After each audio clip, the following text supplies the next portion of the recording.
Hello everybody, welcome back to the channel, and this is actually a video that I've been wanting to make for a long time.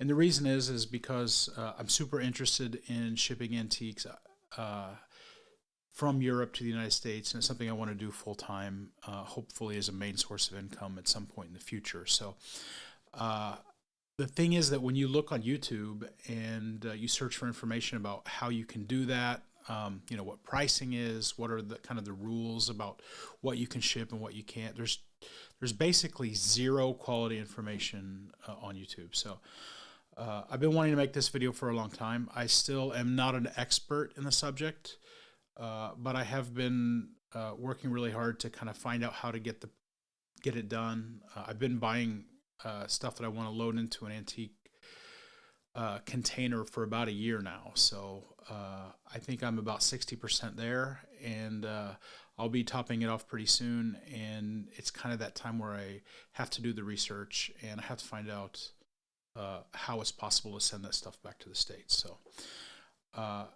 if you watched my videos before, you'll know that I'm not a big fan of shipping expediters because they do whatever they can to get you off the phone. If you call and ask just for some, research information, for some orientation pricing on how much it's going to cost to send your container, they're going to either do whatever they can to get you off the phone as soon as possible, or they're going to tell you that there's so many variables that they can't give you a quote, or, it's just like pulling nails pulling teeth in order to get some useful information. So I've been working on it, and today's video is kind of about what I've learned so far. The European Union has laws in place to protect items of cultural heritage. So they don't want things taken out of the country that is closely associated with their cultural identity and their birthright, for historical items and artifacts, things that really should just stay here. So the European Union has those rules, and almost all of the countries in the European Union defer to the EU laws about what can be exported out of the country.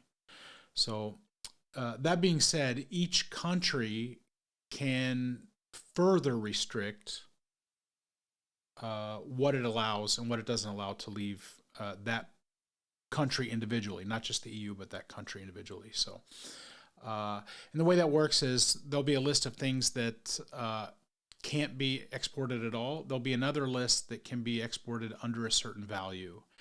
And many of the countries will kind of adjust that value to be a little bit more restrictive. So that means they're going to lower the price. So there are several categories in EU law that say under 50,000 euros. And for example, in Poland, there are some of those same categories that they say you can only export up to 4,000 or 5,000 zloty, which is like $1,200 in value. So, but I don't want to scare you off. Pretty much most things can go. There are just a few categories that have some restrictions. So there are four basic categories in terms of items that you'd want to ship.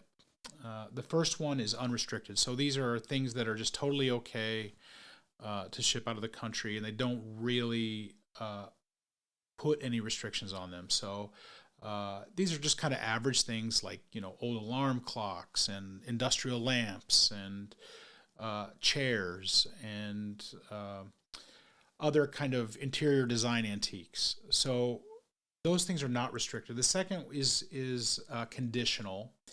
And those are things that they put a little bit more cultural value onto. So the conditional ones will say that you can export these if they fall below a certain threshold. And later on in the video, I'm going to go through all these categories, and I'm going to talk about those thresholds as far as Poland goes. Poland is kind of restrictive.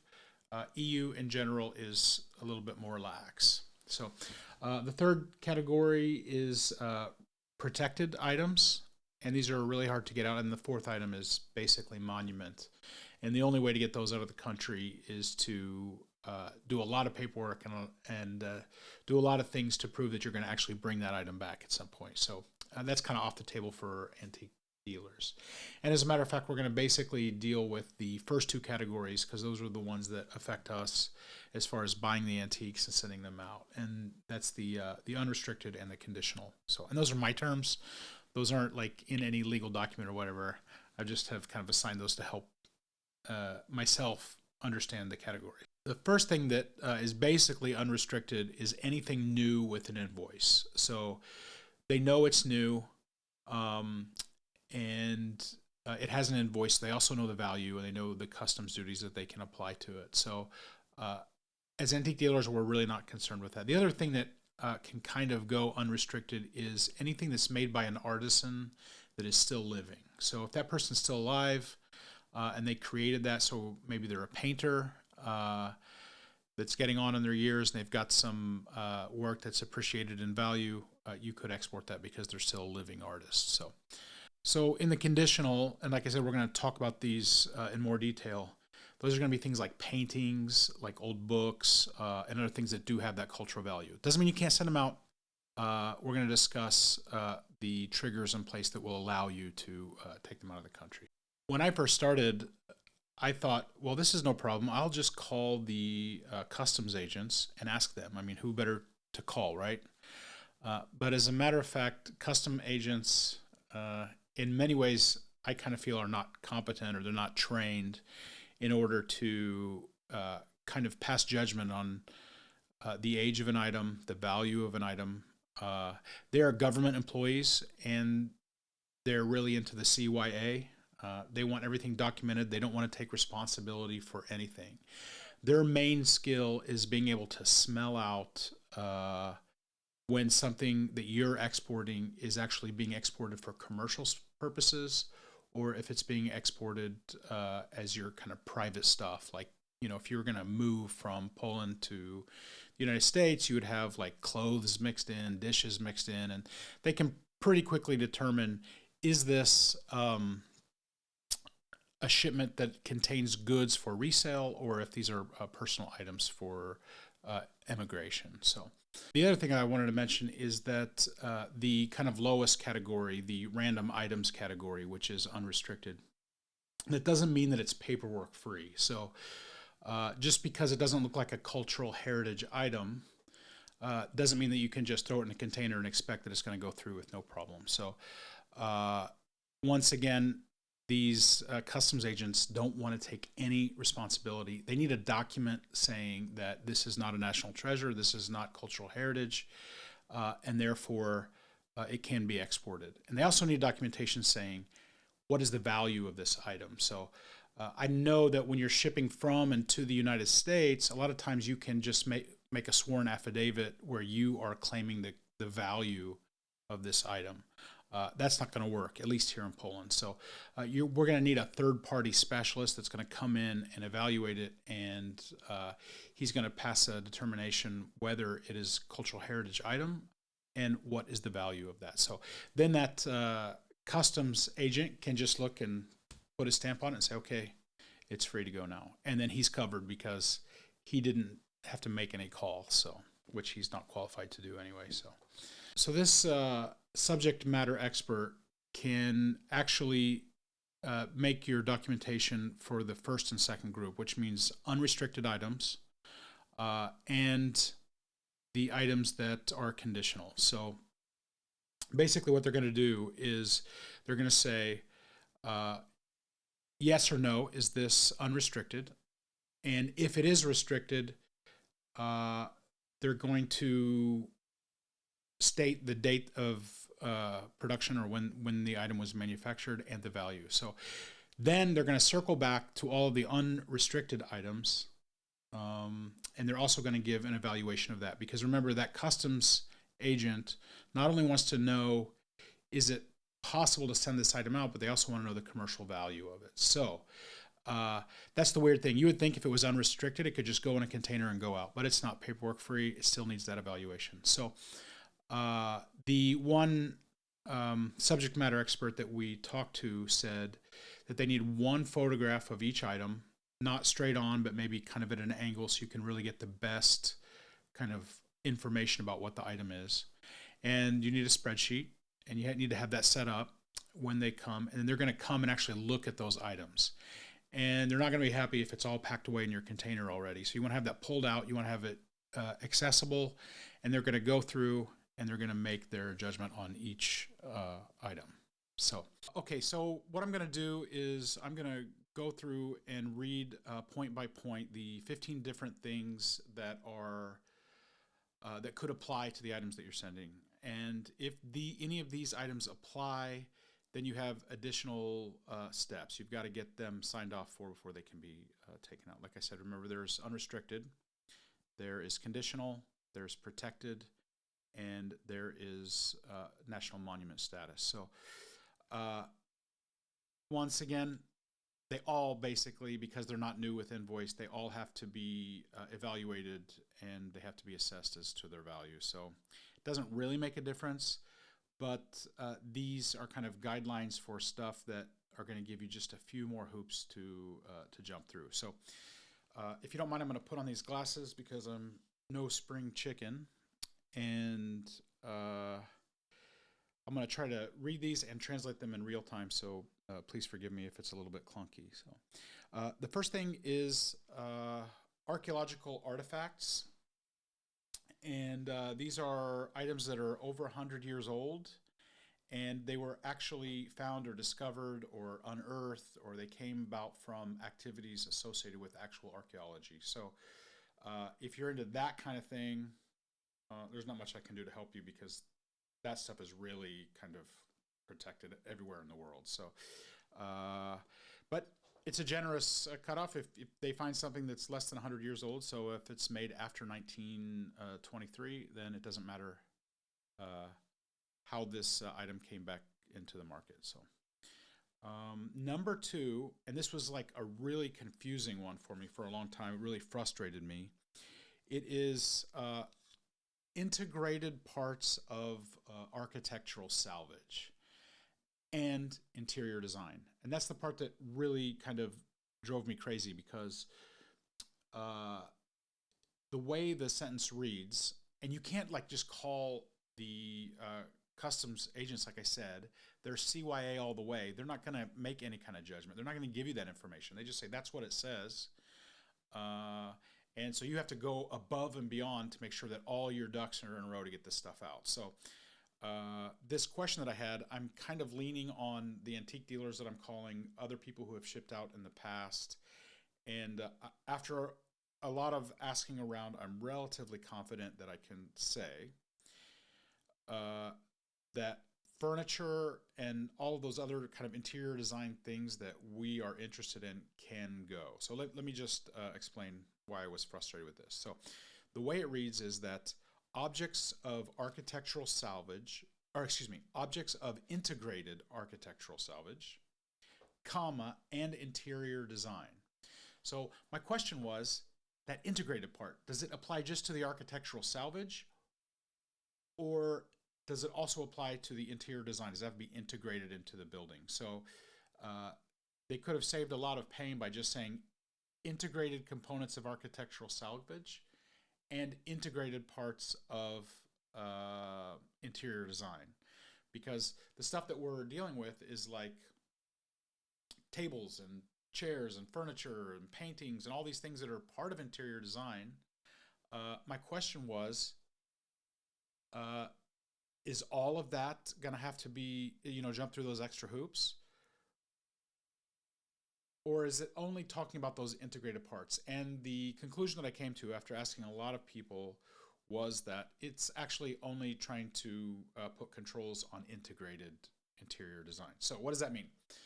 All the architectural salvage stuff that like corbels and all that stuff that was like part of the actual building would be part of that. And the other part would be integrated interior design. So that means things like the fireplace that was kind of built in, the stained glass windows, built-in facility stuff like bookshelves and stuff that were actually part of the building. Other than that, we're good to go. All the stuff that we're interested in, the old hand-painted closets and trunks, the tables, all the lighting and stuff like that, that's good to go. So, and talking to the antiques dealers that have actually shipped some things in the past, I had a question about lighting because that technically could be considered integrated, but they've never had a problem. They've sent tons and tons of industrial lighting, antique lighting, and stuff, and nobody's ever questioned that. So the subject matter experts and the conservators are pretty quick to sign off on lighting because there's just so much of it, and there's no reason to try to kind of protect it. So once again, I just want to say that the EU has their own financial limits. So we've got these points. They talk about certain kind of categories, and then they say, if it's in this category and it's over a certain amount, then it applies to you. So the EU is actually really generous. A lot of these categories are like 50,000 euros. So, and I don't think most of us are going to be dealing with individual pieces that are over 50,000 euros. So each country is actually able to further restrict the value, putting some teeth into some of these different points. And Poland is one of the most restrictive. So up until the EU, they said that anything before the end of the Second World War was basically impossible to bring out of Poland. So, and once they joined the EU, they kind of adopted the EU rules. They just kept it kind of restrictive. So you're going to have to do a little research and find your own, if you want to export from France or Belgium, for example, you're going to have to look at their kind of, their levels of value for each of these points. And I'm guessing that those Western countries are much more lax, and they're probably a lot more in line with the 50,000 euros level. But actually, I can put a link to this in English if you guys want. Just leave a comment that you'd like to see that, and I'll put that link in. So the next thing is paintings and pieces of art that are older than 50 years old and that have a value of more than $10,000.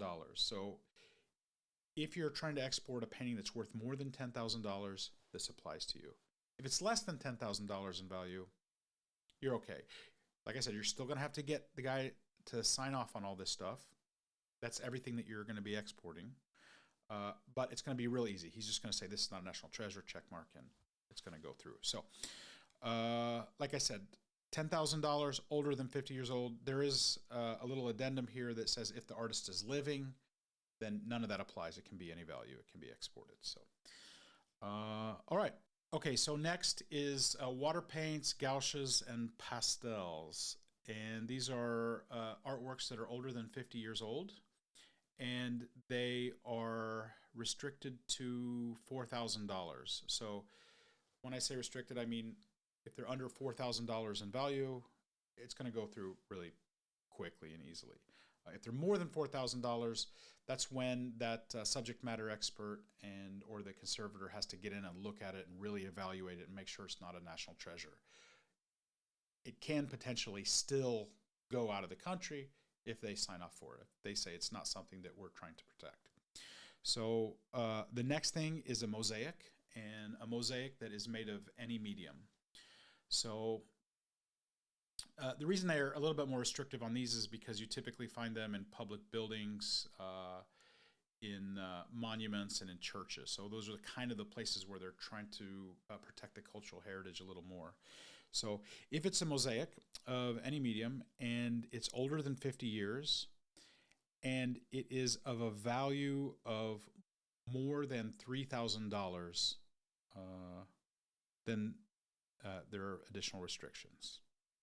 Okay, so the next one is artwork or graphics made by a matrix or prints, any of those kinds of graphics. And these would include like posters from Soviet Union, propaganda posters.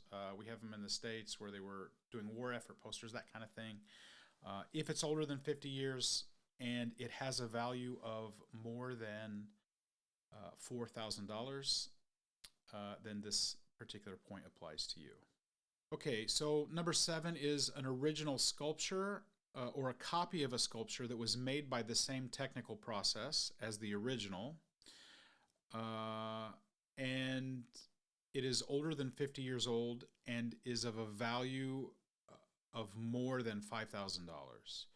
So any of the old sculptures, and this is kind of a common thing around Poland because Poland's a 99% Catholic country, and there are tons of Catholic sculptures. So if it's older than 50 years and it is of a value of more than $5,000, then this point applies to you.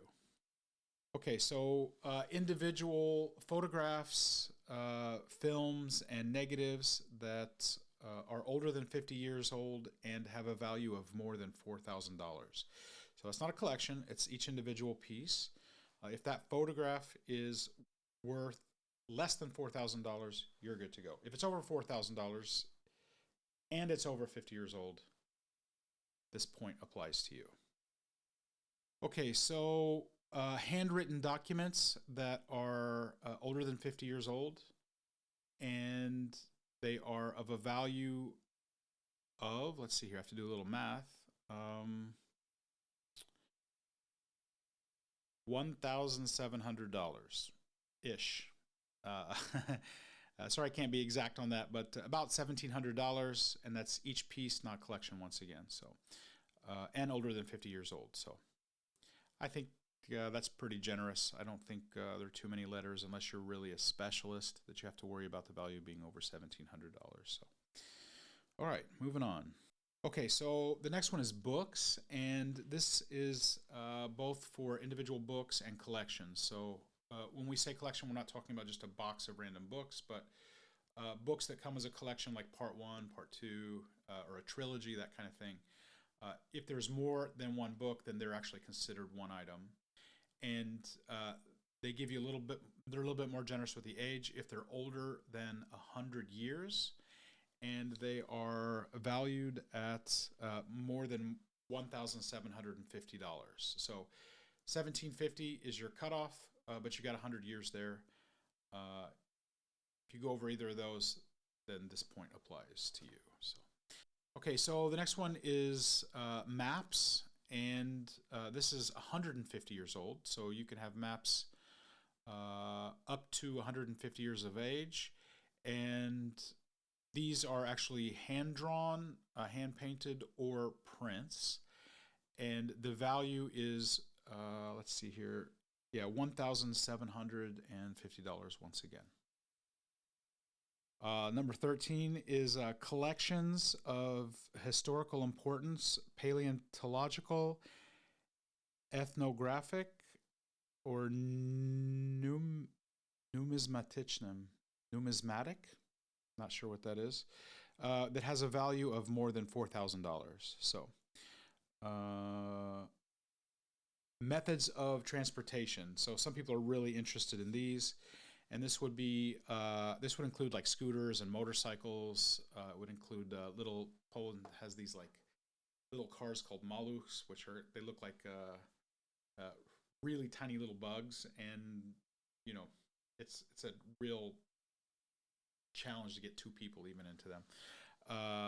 So if they're older than 50 years old and they are of a value of more than $8,000, then this point applies to you. So that brings us to the last thing.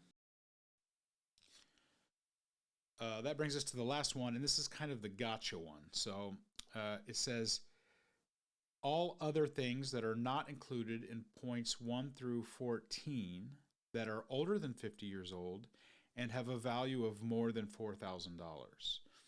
So on one hand, that's kind of painful because it means basically pretty much everything that is of a value of more than $4,000 is going to have additional hoops to jump through. But I just want to remind you once again that they all have to go through that. They all have to get signed off on by the conservator.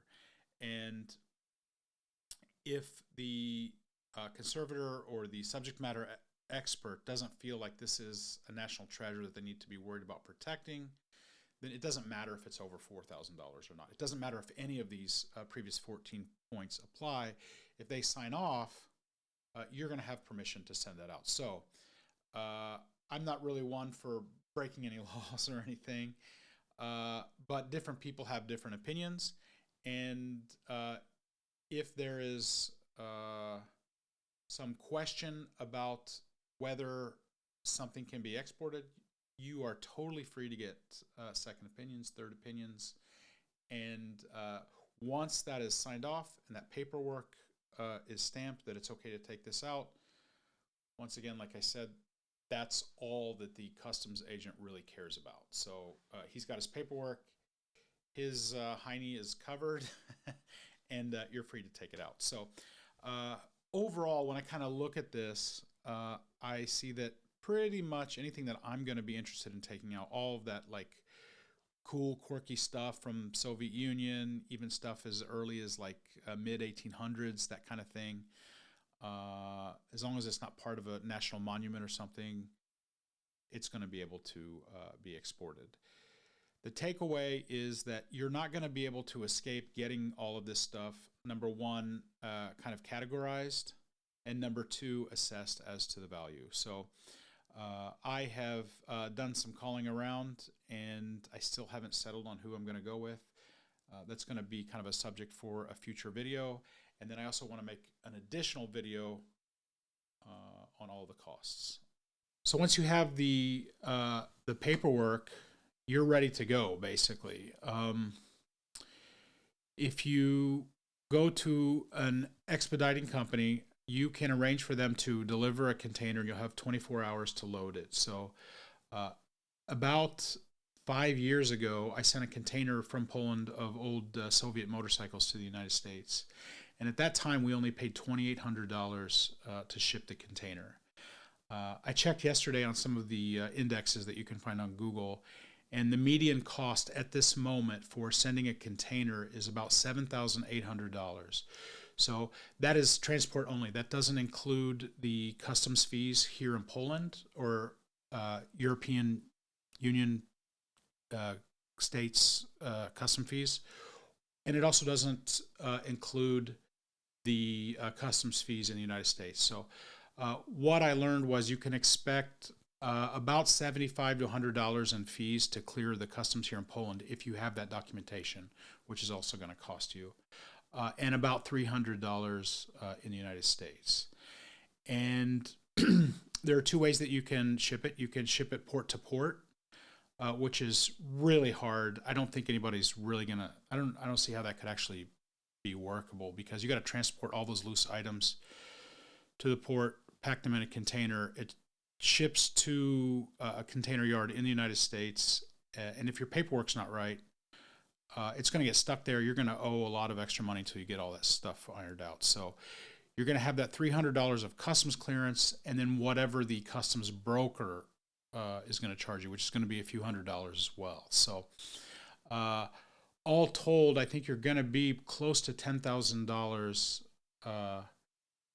at a base kind of level to get the container in at the moment. The interesting thing is, if containers coming back from the United States at the moment of recording this video are only $780 to go from the United States to Europe. $780, and from Europe to the United States, $7,800. So, yeah. What you're really going to want to do is door to door. So wherever you're having your items picked up, they're going to deliver that container. It's going to be an empty container. The way they do it here in Poland is the truck will back up.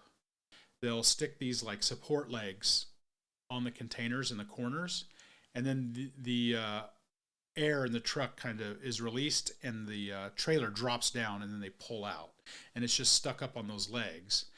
And you'll need to figure out a ramp system or a lift system or something in order to get those antiques up into the container. They can deliver it to the ground, but then they won't pick up fully loaded containers from the ground. So you're going to have to figure out some way to get the items up, probably 2.5 to 3 feet. So maybe even a little bit more. So. And then when it arrives in the United States, through the expediter and the broker, they're going to do their magic, and that's actually going to show up at your house or your place of business. And once that container arrives at your place of business, I think when we sent our motorcycles, we had 6 hours to unload it. And it takes probably a day and a half to load the container. It takes 3 to 4 hours to unload it if you have a team. So it definitely unloads much quicker than it loads. And if it does run over 6 hours, I recommend just talking with the driver. Sometimes for a little gratuity, he will give you some extra time. So you can buy him lunch or give him a tip, and he'll probably be okay, unless you have it in the contract that it's 6 hours and then a certain rate after that. So, yeah.